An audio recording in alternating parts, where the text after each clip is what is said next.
大家问千万字，大家要跟大家做回来捌一字。有一句话讲：第一基建，第二运气，第三本事。这个意思就是讲，拄到贵人来牵绳，比有好运气，甚至比本事更加重要。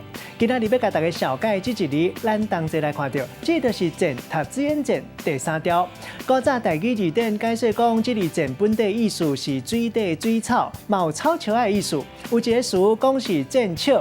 另外，还有推举推荐，或做举荐，还有引进推荐，或做引荐。带大家做伙来小解这两个词。咱看到头一个，读做举荐，这个意思就是推举推荐。因为顶面这个荐嘛通下骹这个荐。第二个词读做推荐，同款嘛是推举引荐的意思。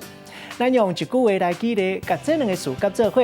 譬如讲，大楼管理委员会要选这一届主委，欢迎大家举荐候选人，卖使家己推荐家己。到时开会，就由大家来投票，选出上届适当的人选。